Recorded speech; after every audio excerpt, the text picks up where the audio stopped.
Commander, let's light the sky. Training sharper drone pilots, learning how to fly. Mission ready mindset, safety leading every plan. Skills that build confidence from takeoff through the scan. Tune in at Sky Commander, come join the crew today. Learning smart, fly with purpose, level up your way. We see more, no sooner, that's the edge we're here to spread. See above, go beyond, get ahead.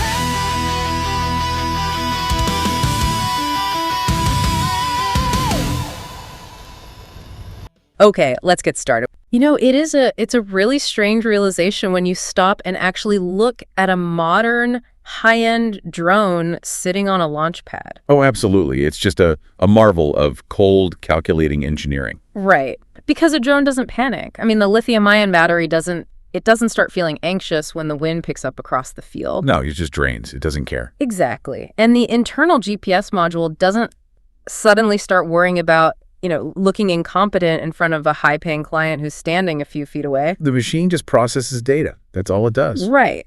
So in the entire remotely piloted aircraft system, what the aviation industry calls the RPAS, the only part of that complex system that actually panics or feels fear or, gets a sudden biological urge to rush is the human holding the controller. Yeah. The machine is perfectly rational, while the operator is basically this walking, talking soup of chemicals and ancient survival instincts. A soup of chemicals. I like that. It's true. And those instincts, they can be triggered by something as minor as a politely worded question from a client. Wow. Yeah. We spend hundreds of hours training people on airspace, weather patterns, battery voltage. But the ultimate failure point isn't usually up in the sky. It's right there on the ground. And that's exactly what we are getting into today. Welcome to our deep dive, everyone. Today, we are taking an exhaustive, incredibly granular journey into pilot stress, human factors, and judgment in drone operations. It's a massive topic. It really is.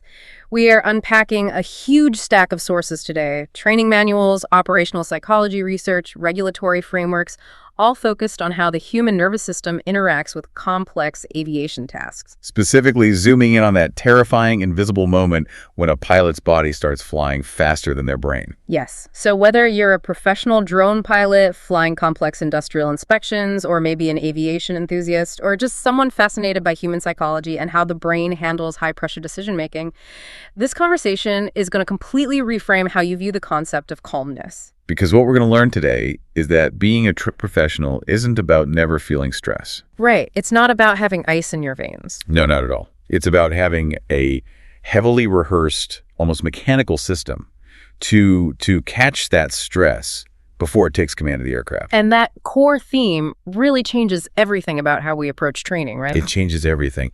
Unrecognized, unmanaged stress is the true hazard. I mean, before we can even begin to fix a stressful situation out in the field, we have to accept a fundamental biological reality. Which is? The pilot who is making decisions in a calm, climate-controlled classroom is biologically and chemically a completely different entity than the pilot making decisions in a muddy, windy field with a hovering client and a low battery warning ringing in their ears. Let's dig right into that biological reality, because the sources draw a massive line between what they call the clean pilot and the pressured pilot. Yeah, that distinction is key. And reading through the research, this isn't just a subtle mood shift. It's not like you just feel a little annoyed. It's a complete physiological and cognitive overhaul. It is a total system override. Let's look at the clean pilot first. When you are clean, meaning, you're rested, prepared, the weather's fine, nobody is breathing down your neck, your brain has a remarkably wide mental map. You're seeing the big picture. Exactly. You are operating out of your prefrontal cortex, which is the part of the brain responsible for complex planning, spatial reasoning, logical decision-making. You're in what we could call commander mode. Commander mode. I like that. So you're processing everything efficiently. Right. You can perceive the aircraft's position, understand the wind vectors, monitor the battery telemetry, listen to your visual observer, and simultaneously project what is going to happen in the next 2 minutes. Your decision loop is perfectly clean. It goes, perceive the data, understand its meaning, decide on a course of action, and act. But the second that pressure spikes, that pristine loop just shatters. The brain literally shifts its operational center. The sympathetic nervous system kicks in, and it just floods your bloodstream with adrenaline and cortisol. So the biology takes over. Oh, completely. The amygdala, which is the brain's threat detection center, hijacks the prefrontal cortex. The brain stops asking, what is the best, most compliant aviation decision for this flight? And starts asking a purely survival-based question. Which is, how do I survive this? Exactly. It asks, how do I make this intense psychological discomfort stop immediately? And regulators actually understand this now, don't they? If you look at Transport Canada or at the FAA, they don't treat human factors, things like stress, fatigue, or cognitive workload as bonus material anymore. No, it's not just soft skills training for a corporate team building retreat. It's rigorous. Right.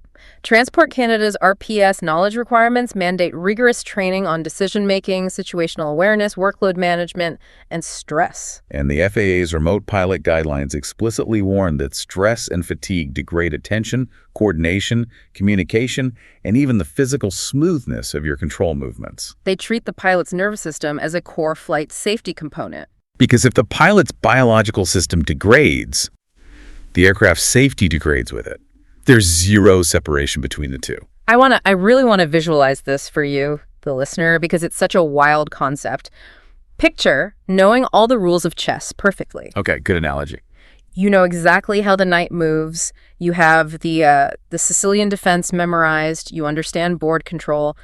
But suddenly, you are forced to play a match while a massive grizzly bear is pacing around your chair. You're not going to be thinking about the knight. Exactly. You don't forget how the pieces move. The knowledge is still stored in your brain. But your brain completely stops caring about the chess game because it is entirely consumed with surviving the bear. Right. Your access to that stored knowledge is blocked by your own nervous system. It's just wild. We'll take that analogy one step further because the blocked access is what creates the most dangerous trap in aviation psychology. How so? Stress doesn't erase your knowledge, but it massively distorts your judgment. It makes the wrong, unsafe shortcut feel incredibly reasonable in the moment. Oh, wow. So you rationalize bad decisions. Yes, you, the pilot, know the regulations. You know the rule is to maintain visual line of sight and preserve a safe standoff distance from obstacles. But the bear is pacing. And in the real world, the bear is the client tapping their foot. Or the wind howling against your drone, or the battery rapidly draining. Suddenly your stressed, chemically altered brain says, just fly a little closer, get the shot, and we can get out of here. Which brings up this massive distinction the sources hammer on, relief versus safety. Huge distinction. When you are standing in that field, feeling that pressure, relief, and safety feel like the exact same thing. But they're completely opposite operational outcomes. Relief is a biological urge. Safety is a procedural outcome. Say that again because that's profound. Relief is biological. Safety is procedural. Stress makes relief feel like safety. Relief says just get the drone on the ground right now, hit the return to home button, close your eyes, and make this terrible feeling end. But safety says something entirely different. Safety says check the route. Check the return altitude to ensure you clear those trees. Check the wind speed. Communicate with your crew and manually fly the aircraft to a smooth landing in a cleared zone. Stress just makes you want to hit the eject button on the entire situation. Exactly. Professionalism is the mental framework that forces you to fly the aircraft all the way to the ground, even while your body is screaming at you to run. Okay, wait, hold on. If stress causes all this biological chaos, shouldn't our goal be to eliminate it entirely? Shouldn't a professional drone pilot be aiming for this Zen-like trance where they feel absolutely nothing? You would think so, right? But the data actually points the other way. Really? Yeah. The concept of the stress curve, or the Yerkes-Dodson law, shows that too little stress is just as dangerous as too much.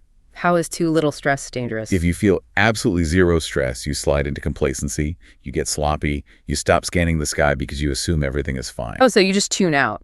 Right. A moderate amount of stress is actually highly useful. It wakes you up, it sharpens your focus, dilates your pupils just enough to take in more data, and makes you alert to hazards.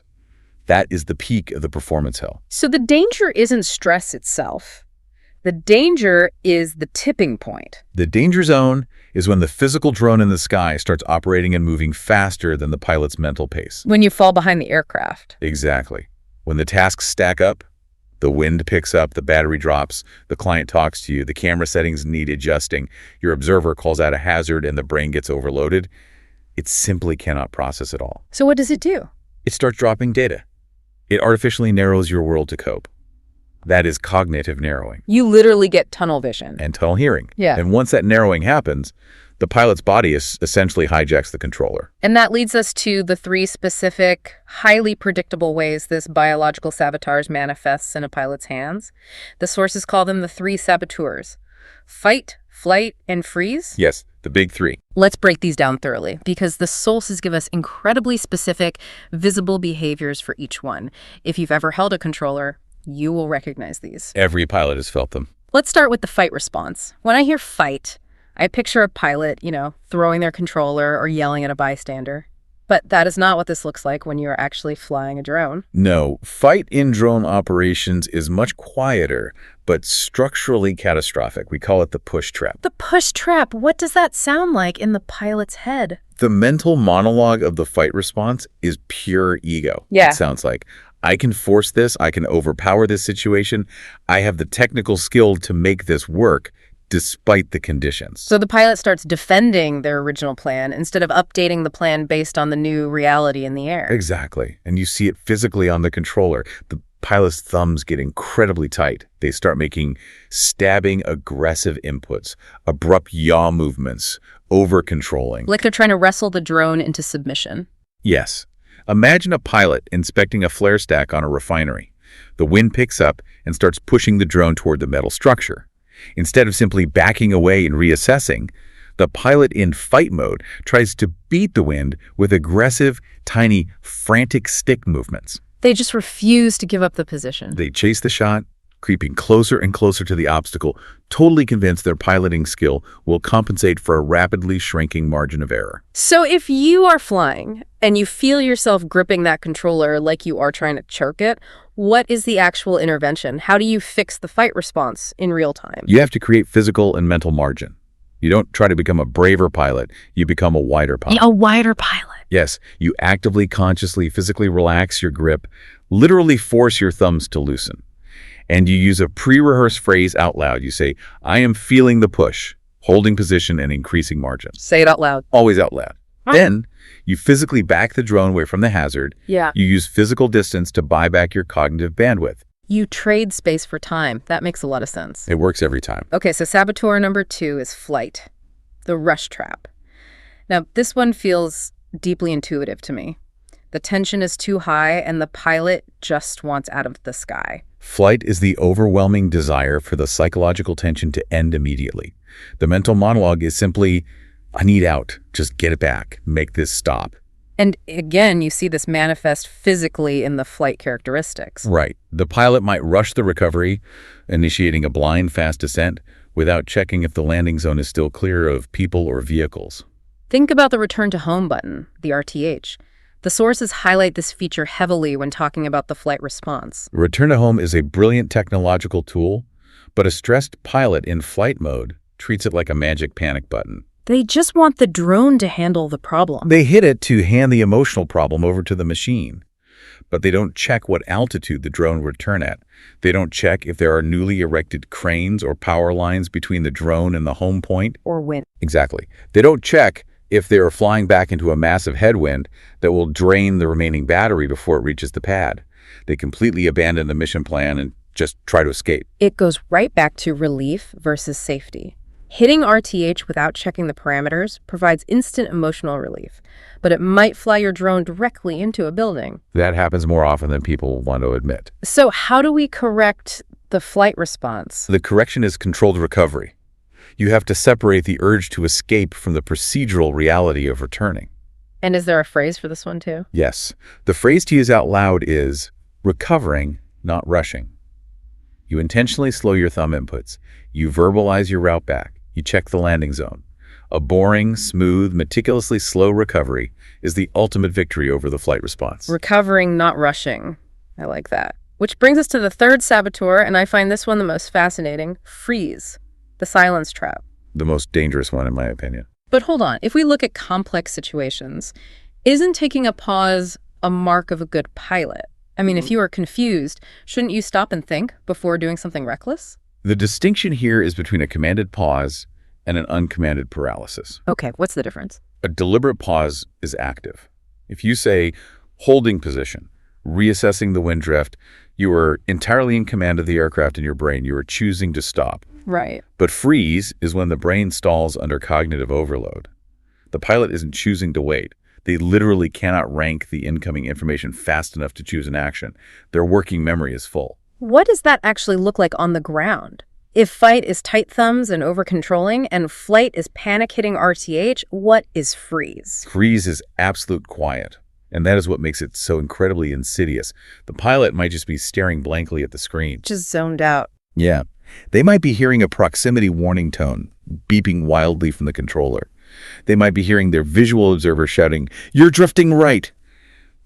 But their brain is not processing the auditory input. It just doesn't register. They aren't moving the sticks. Or they might just be repeating useless filler words. Wait, hold on just a second. What's it doing? Let me see. And the terrifying part is, while the pilot's brain is frozen, the drone is still flying. The laws of physics do not pause just because the pilot's brain paused. Right.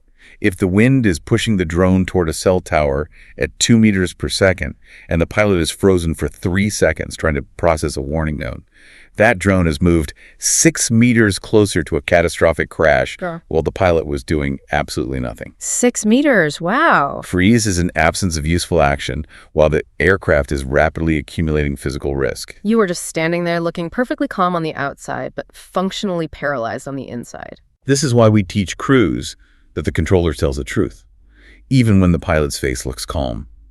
We teach pilots and observers to look for the physical lie detectors of stress. And there's a mnemonic for this in the sources, right? Thumb yes? Yes. In aviation psychology, we often use the mnemonic thumb BS to spot this degradation. Let's walk through that. What's the T? T is for attention in hands, white-knuckling the sticks. Okay. H is for hearing narrows. Auditory exclusion is a real physiological phenomena where the brain stops processing sound to focus on visual threats. You literally stop hearing your crew. Wow. So you go deaf to your surroundings? U is for urgency rises. Yeah. Everything feels like it has to happen right this second. Right. M is for mission fixation. You refuse to alter the plan. You're locked in. B is for breathing changes. You switch to shallow, high chest breaths, or you hold your breath entirely. And S? S is for scan collapses. You stop looking at the actual sky and lock your eyes entirely onto the screen. Let's follow that thought directly into the triggers. We've mapped out the internal biology, the fight, flight, and freeze responses. But what is externally causing this cascade? The environment. Right. The sources point to 2 massive environmental traps that trigger these biological saboteurs, the screen trap and the client trap. 2 very common traps. Let's look at the screen trap first. You mentioned the scan collapsing. The screen trap is the physical, real-world manifestation of cognitive narrowing. The cameras on modern drones are breathtaking. I mean, the 4K feed is so crisp, so beautiful that it feels like reality. It's mesmerizing. But it is a dangerous illusion. It is a tiny, incredibly narrow cone of reality. When stress hits, maybe the shot is difficult to frame, the lighting is weird, or the subject is moving the pilot's eyes lock onto that tablet or controller screen. The physiological tunnel vision we talked about earlier physically glues their eyes to the monitor. Yes. The sympathetic nervous system routes blood away from peripheral vision to focus purely on the perceived threat, which the brain has decided is the target on the screen. So they lose everything else. Completely. Let's say a pilot is inspecting a cracked insulator on a high-voltage utility pole. The insulator looks massive and perfectly clear on the screen. But because their visual scan has completely collapsed, they don't see the unseen guy wire just 3 feet outside the camera frame. Oh, man. They don't feel the wind physically pushing them sideways. They don't check their battery telemetry in the corner of the screen. They don't notice a utility worker walking directly into their landing zone behind them. So the screen just replaces the real world. The screen is a necessary tool, but under pressure, it becomes a blinder. And then there's the other massive trigger, which honestly might be even harder to deal with because it involves other human beings. The client trap. Or the client trap is tough. Reading through these operational psychology reports, they make a fascinating point. Client pressure is rarely some angry boss screaming at you to fly into a hurricane. It is almost always disguised as friendly customer service. It is insidious because it sounds so reasonable and polite. Picture it. The client is standing right next to you. They're looking over your shoulder at the monitor. The footage looks amazing. They're happy. Very happy. And they say in a very friendly voice, "Wow, that looks incredible. Can you just get a little closer to that balcony? Or can we just do one more quick pass down that ridge line before we pack up?" Just. The word just. The sources literally highlight just as the most dangerous word in aviation vocabulary. Without a doubt. Just artificially minimizes the perception of risk. Just a little lower. Just try it. It sounds so harmless. When the client asks that, they aren't trying to cause a crash. They don't want you to destroy your drone. They're focused entirely on the data, the cinematic image, the output. But for the pilot... But that polite request triggers the pilot's ego. The pilot wants to impress them. They want to provide elite customer service. They don't want to look timid or uncooperative or inexperienced. So instead of reassessing the safety margin, analyzing the wind, and checking the battery, the pilot's internal monologue simply says, I can try. And that's where the danger starts. But wait, if we look at the legal structure of this, the dynamic is completely warped. The client is standing there treating the drone pilot like a wedding photographer. Yes. Like, hey, just take 2 steps to the left to get better lighting on the bride. But the drone pilot is not a photographer holding a camera. They are the legal pilot in command of an aircraft. A massive difference. It is literally the equivalent of walking up to the locked cockpit door of a commercial 737, knocking on it, and asking the airline captain to fly a little lower over the Grand Canyon so you can get a better video out the window for your social media. That is exactly what it is. The legal and operational reality backs up your analogy perfectly. Under the FAA's Part 107 rules, the legal framework governing commercial drone flights in the United States, the remote pilot in command is legally the final authority on the operation. And it's the same elsewhere, right? In Canada, under Part 9X regulations, the exact same principle applies. The client does not own the safety decision. The client does not pay the fines if there is a crash.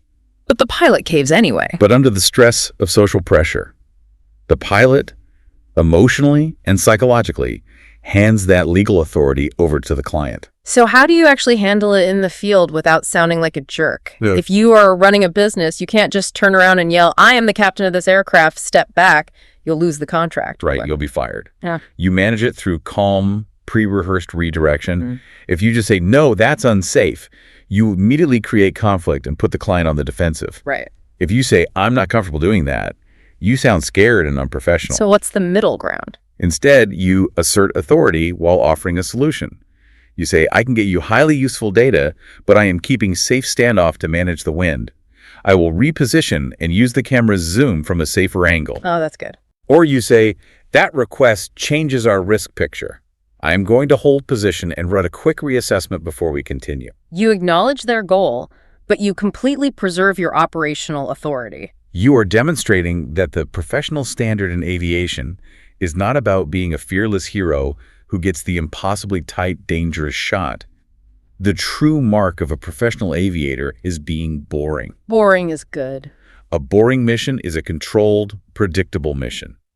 If you are constantly relying on your incredible thumb reflexes to save the drone from crashing at the last possible second, you are not an elite pilot. You are a terrible risk manager. Okay, so picture our pilot now. They are battling their own sympathetic nervous system. They are fighting physiological tunnel vision from the screen trap.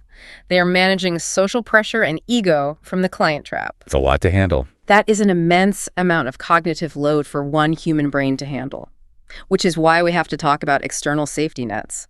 What happens if the pilot's brain is compromised? They need an external system to save them. Enter crew resource management, and specifically, the visual observer. Crew resource management, or CRM, is a concept with a deeply written history. It was born in the late 1970s in commercial aviation. After some pretty tragic accidents, right? Yes. Following horrific accidents like the Tenerife airport disaster, where two 747s collided on a runway, largely because a junior officer was too intimidated by social friction to strongly correct a senior captain's mistake. The aviation industry realized that stick and rotor skills weren't enough. They needed to communicate. They had to train crews on how to communicate, how to challenge authority, and how to operate as a team. Adapting CRM to drone operations is critical, and the visual observer, the VO, is the linchpin of that system. But the VO is wildly misunderstood in the drone industry, aren't they? A lot of people think the VO is just a buddy who stands there, stares at the drone in the sky, and occasionally says, yep, it's still up there. A VO who only watches the drone is practically useless. A highly trained visual observer constantly scans 3 distinct areas: the aircraft, the airspace environment, and crucially, the pilot. They are actively watching the pilot for those thumb BS signs we talked about. The pilot is part of the operational risk picture. If the pilot suddenly gets quiet, which we now know is the freeze response that matters to the safety of the flight. Right. If the pilot stops scanning the sky and physically locks their neck downward onto the screen, that matters. If the pilot's grip goes white knuckle, or if they start giving short, irritable, one-word answers to questions, the VO needs to recognize that the pilot's cognitive margin is rapidly shrinking. But think about the social friction there. Just like in that 1970s airline crash you mentioned, nobody wants to be the guy who tells the expert high-paid pilot that they are messing up. It feels dramatic to speak up. It feels like you are overreacting. Social friction is the absolute enemy of crew resource management. Human beings are inherently polite creatures. We don't want to cause a scene. We second-guess ourselves. Exactly. We second-guess our own observations. The VO might see a power line and think, well, the pilot is an expert with 1,000 hours of flight time. I'm sure they see that power line. I don't want to sound stupid by pointing it out. And that polite hesitation gets you into trouble. That polite hesitation can be fatal to the mission, which is why the pilot must forcefully grant permission to challenge them before the drone ever leaves the ground. What does that sound like in practice? How do you brief that away? It has to be explicit during the pre-flight briefing. The pilot stands in front of the crew and says, listen, if I get quiet during this flight, call my name and bring me back. If you see the drone drifting, say the word drift and give me the direction. Set the rules of engagement. Right. If the safety margin is shrinking and you feel uncomfortable, I want you to use the exact phrase, safety stop. Nobody on this crew gets in trouble for speaking up. I will never treat a safety challenge as a sign of disrespect. That completely flips the script. It makes it the VO's explicit job to interrupt you. And the sources outline a very specific structure for how that interruption should happen, right? The challenge ladder. The challenge ladder is brilliant because it escalates the intensity of the communication based on the urgency of the threat. Let's role play this so you can hear how it scales. Okay, I'm the pilot, you're the VO. Perfect. Yeah. Level 1 is an advisory. The VO is just giving the pilot awareness of a changing condition. I would say, pilot, be advised, wind drift is pushing right. So just a heads up. Yes. Level 2 is a directive. The threat is closer, so the VO calls for a specific action. Pilot, stop movement. Move left to increase clearance from the structure. Oh, you're telling me what to do. Exactly. Level 3 is the safety stop. The negative trend must end immediately. Safety stop. Hold position now. That's very clear. And level 4 is the required response. This is used when the pilot might be entirely locked in a freeze response. The VO says, pilot, I need a verbal confirm right now. And the pilot's response has to follow closed-loop communication. This is non-negotiable. If the VO says drift right toward the pole and the pilot just grunts or says yeah or I know, that is not closed-loop communication. Because I might not actually be processing it. The pilot might be in a fight response, brushing off the warning because of their ego. Closed-loop loss means the pilot must verbally repeat the hazard and state the physical action they are taking. Drift right confirmed, moving left. And then the VO acknowledges it. Yes. The VO closes the loop by confirming the result, clearance increasing. That explicit verbal exchange proves that the message actually made it through the pilot's stressed brain, down to their thumbs, and resulted in aircraft movement. But let me challenge the sister for a second. Let's say I'm flying.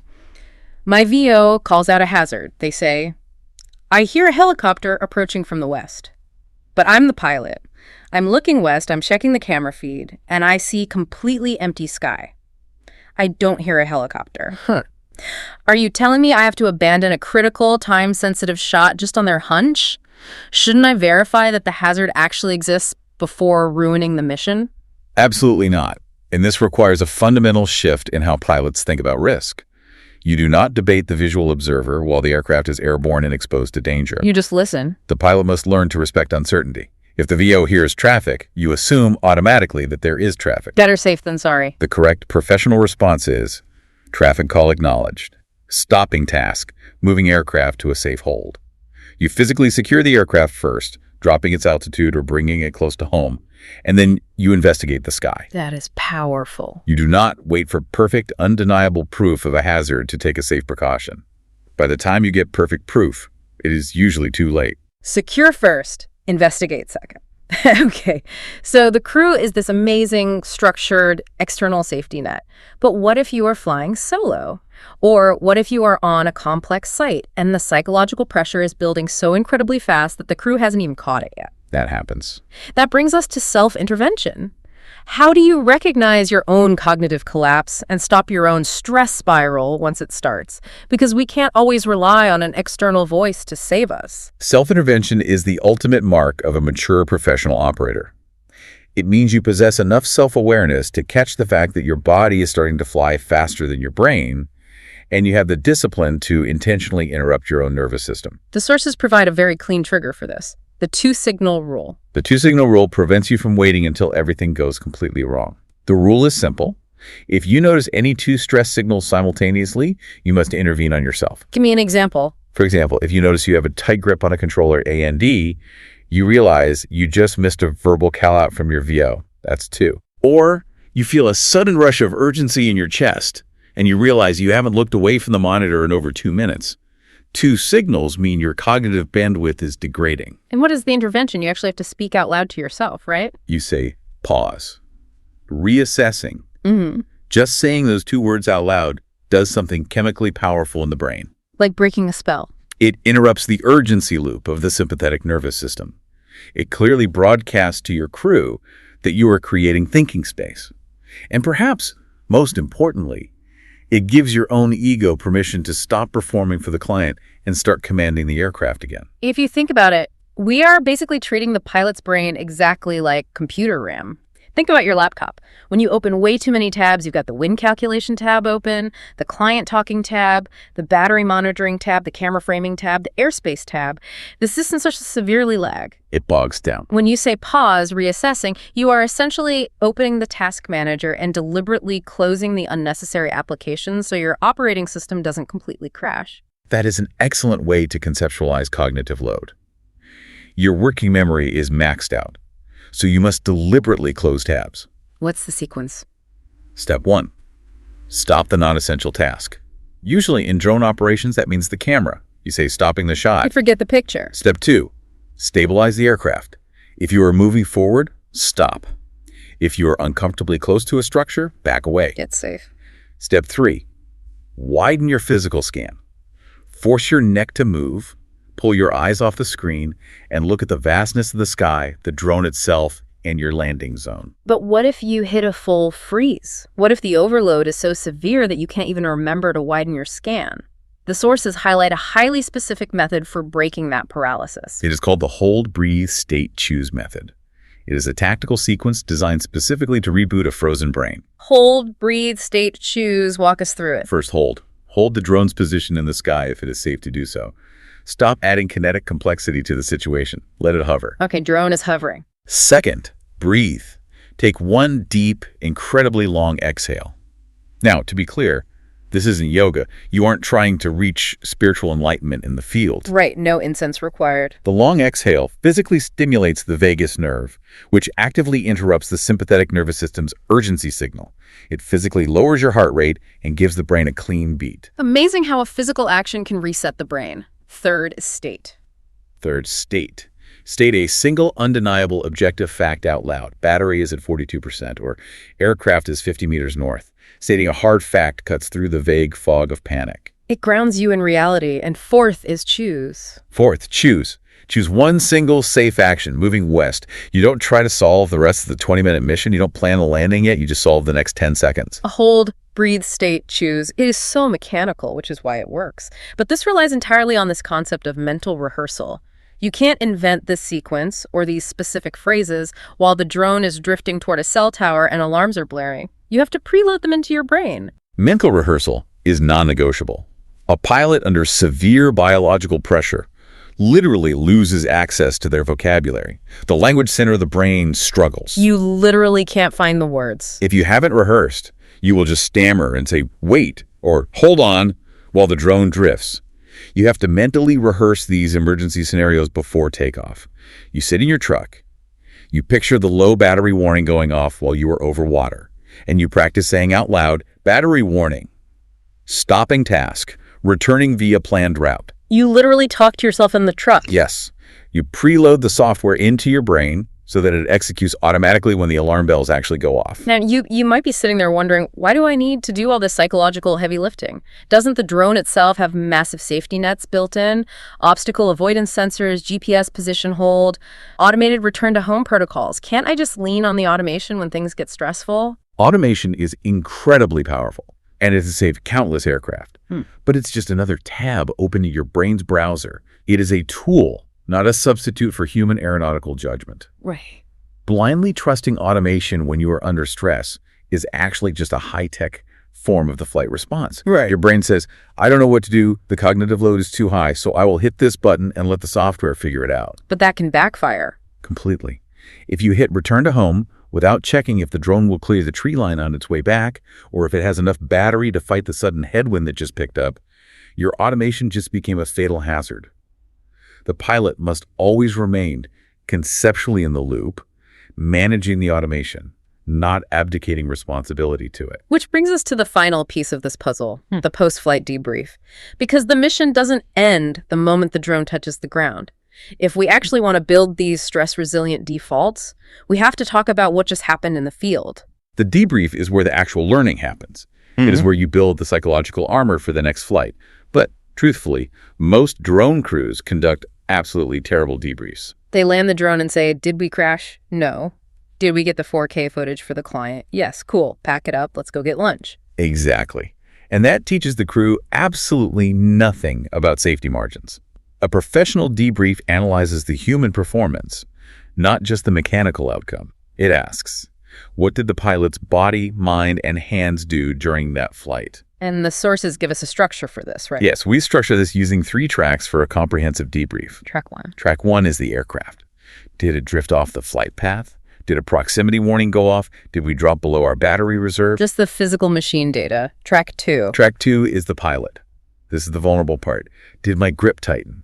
Did I stop talking to the crew? Did my thumb inputs get jerky? Did I rush the landing sequence? That requires some honesty. And track 3. Track 3 is the system. Were our pre-flight checklists clear? Did the visual observers speak up in time using the challenge ladder? Was the client managed properly, or did they influence the flight path? And the ultimate goal of tracing these 3 tracks is to find what the aviation psychologists call the decision point, the exact moment where things actually started to go wrong. Yes, and this is the greatest revelation for most pilots. The decision point is almost never the moment when the warning tone went off or when the drone got 3 feet from the wire. That is just the symptom. The crisis actually started way earlier. It started 4 minutes earlier. It started when the client pointed at the screen and said, can you just get a little closer? And the pilot, wanting to please them, said, I can try. That was the exact moment the safety margin was compromised. A good debrief traces the timeline back from the near miss all the way to that initial psychological failure. But practically speaking, how do you do this in a team setting without everyone getting massively defensive? If I'm the visual observer and I have to look at my lead pilot and say, hey man, you really panicked up there and almost hit a crane, that is going to cause a massive argument. Which is why aviation teams use the no shame rule. You talk about the physiological responses objectively, using data, without attaching any moral failure or character judgment to them. So no finger pointing. You never say, you panicked. You say, I noticed your visual scan narrowed entirely to the screen after the client asked for a closer shot, and you didn't hear my first traffic call out. You separate the human ego from the biological action. You're making a shared biological observation, not a personal insult about their flying skills. I want to look at one last dynamic before we wrap up. We've talked extensively about these traps: fight, flight, freeze, cognitive narrowing, ego, the client trap. It is easy to assume that this mostly applies to rookies, people who are new to the sticks. Aren't veteran, highly experienced pilots with hundreds of flight hours less susceptible to all of this because they've seen it all before? It is actually the exact opposite, and that phenomenon is known as the skill trap. Highly experienced pilots are incredibly vulnerable to biological sabotage, but it manifests in different ways. How so? Rookies tend to fall into the freeze response because they are genuinely overwhelmed with novel information and literally don't know what to do. Veterans, however, fall almost exclusively into the fight response. The push trap. Because they possess so much technical skill, they genuinely believe they can fly their way out of a fundamentally bad setup. They rely heavily on stored patterns and familiarity, which breeds deep, dangerous complacency. They look at the wind and think, I've flown in worse. I've done this exact maneuver 100 times. I can handle a little extra risk to get this shot. Precisely. Skill is not an excuse to reduce your safety margins. Skill should be utilized to preserve them. Furthermore, veteran pilots often struggle with massive ego traps. Because they're the experts. They're the chief instructor or the senior pilot on the crew. They have junior observers watching their every move, or a high-paying corporate client who trusts them implicitly. They do not want to admit, in front of an audience, that they are task-saturated. They'd rather push through than look weak. They don't want to swallow their pride and say, pause, reassessing. So they push forward, letting their ego completely override their aeronautical decision-making, masking their internal biological stress behind a facade of veteran confidence. The overwhelming danger of needing to look like the unquestionable expert. The strongest, safest expert in the field isn't the pilot who never feels pressure. It is the pilot who is comfortable enough with their own ego and secure enough in their expertise to say out loud, I am overloaded. I'm holding position. I need the crew's help to reassess this airspace. So as we bring this all together, think about your next flight. What we've uncovered today is that stress is not a character flaw. It's not a sign of weakness or a lack of bravery. It is an ancient, hardwired physiological response that fundamentally alters how your brain processes visual information, how your mouth communicates, and how your thumbs manipulate the control sticks. You can't outthink it in the moment. No, you cannot beat millions of years of human evolution with hope. You can't just tell yourself to stay calm when the wind hits. You beat biology with structure.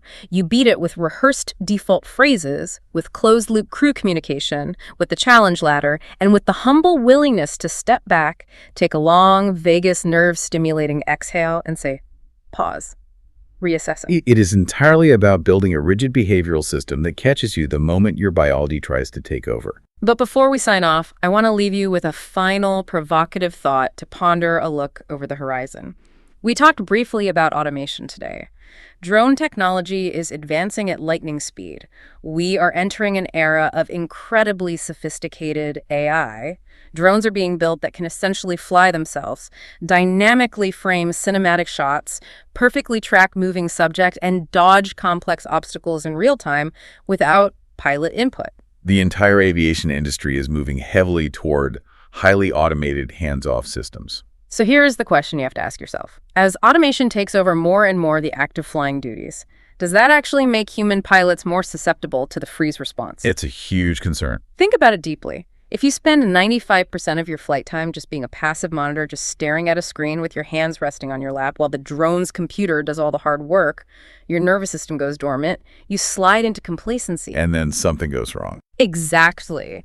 If that automation suddenly fails, a software glitch, a sensor blinded by the sun, a sudden unpredictable physical hazard, will that sudden violent startle effect completely overwhelm a pilot who hasn't been actively engaged in the flight loop?